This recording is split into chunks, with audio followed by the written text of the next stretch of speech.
रामानुजम अयंगर उर्फ अम्बी ट्रिप्लिकेन के एक सीधे उपभोक्ता संरक्षण वकील हैं, जो उम्मीद करते हैं कि हर कोई कानून का पालन करेगा और इसका उल्लंघन करने वालों पर मुकदमा चलाएगा।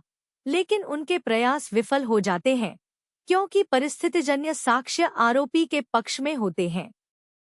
आम तौर पर गंभीरता की कमी और व्यापक भ्रष्टाचार के कारण नागरिक जागरूकता बढ़ाने के अम्बी के प्रयास विफल हो जाते हैं।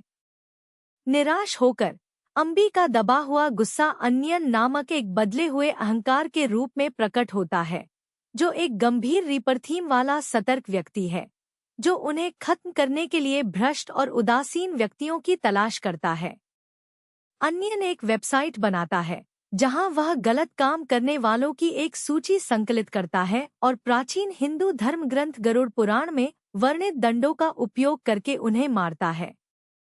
अम्बी गुप्त रूप से अपनी पड़ोसी नंदिनी से प्यार करता है, जो एक मेडिकल छात्रा और एक महत्वाकांक्षी कर्नाटक गायिका है, लेकिन अस्वीकृति के डर से कभी भी अपनी भावनाओं को व्यक्त नहीं करती है। जब अम्बी को अपने दोस्त एसआई चारी की मदद से वार्षिक त्यागराज आराधना के दौरान नंदिनी को प्रपोज करने का साहस मिलता है, तो वह उसे अस्वीकार कर देती है, क्योंकि वह उसके दबंग स्वभाव और लगातार शिकायत और आलोचना को सहन नहीं कर सकती है। परेशान होकर अम्बी ने आत्महत्या का प्रयास किया। दूसरे विचार आने से पहले वह लगभग डूब गया। इसके बाद अम्बी ने रेमो नामक एक अन्य व्यक्तित्व विकसित किया, जो एक मेट्रोसेक्सुअल फैशन मॉडल है। नंदिनी रेमो पर मोहित हो जाती है और उससे प्यार करने लगती है। दहेज के लिए जमीन का एक टुकड़ा खरीदते समय नंदिनी स्टाम्प शुल्क से बचने के लिए संपत्ति का कम मूल्यांकन करती है। अम्बी, जो सरकारी कार्यालय में उसके साथ जाती है, कानून से बचने के उसके इरादे के बारे में जानने के बाद उसकी मदद करने से इनकार कर देती है। बाद में जब नंदिनी और रेमो डेट पर होते हैं, तो रेमो अनयान में बदल जाता है और उसे उसके भ्रष्ट कृत्य के लिए दंडित करने का प्रयास करता है। जैसे ही अनयान उसे मारने वाला होता है, नंदिनी अम्बी को बुलाती है और अनयान वापस अम्बी के पास जाता है, जो गिर जाती है और होश खो बैठती है। नंदिनी अम्बी को निम्हांस ले जाती है, जहां उसे मल्टीपल पर्सनैलिटी डिसऑर्डर का पता चलता है।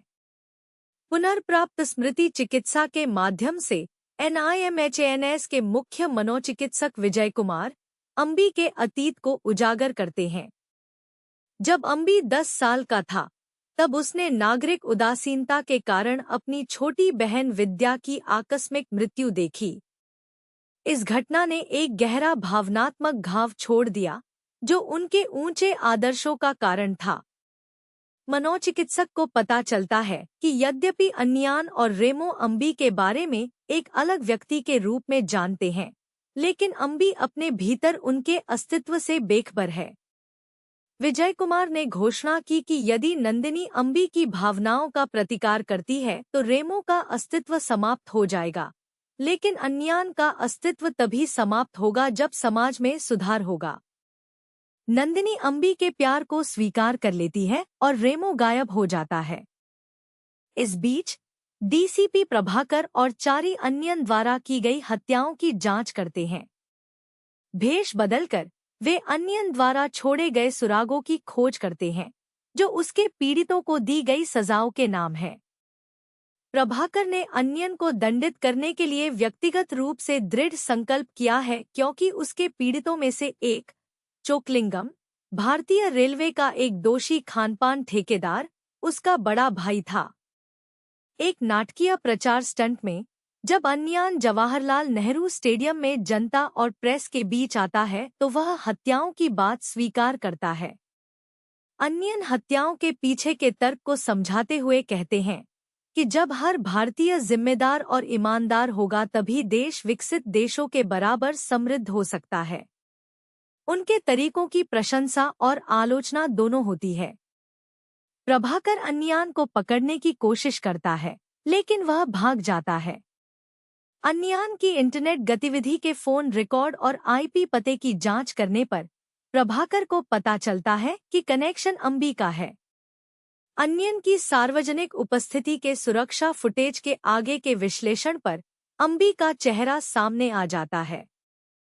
प्रभाकर ने अंबी को गिरफ्तार कर लिया और उससे अपने अपराध कबूल कराने के लिए उसका पॉलीग्राफ टेस्ट कराया। अधिकारी देखते हैं कि वह सच बोल रहा है और अपनी बेगुनाही पर विश्वास करते हुए किसी की हत्या करने से बेखबर है।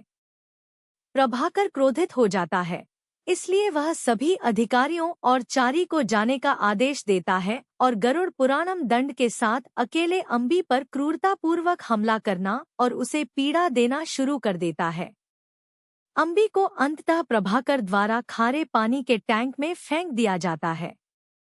जब आहत अंबी दया की भीख मांगती है तो प्रभाकर मजाक में तेजी से शीतलन प्रणाली का उपयोग करता है और पानी को अत्यधिक ठंडा कर देता है, जहां यह बर्फ बन जाता है ताकि अंबी जमकर मर जाए। मृत्यु के निकट का अनुभव और दर्द अन्यन के पुनः प्रकट होने का कारण बनता है। अंबी का व्यक्तित्व उसके और अन्यान के बीच बदलता रहता है। उसने खुद की तरह दया की भीख मांगते हुए प्रभाकर को अन्यान के रूप में बेरहमी से वश में कर लिया।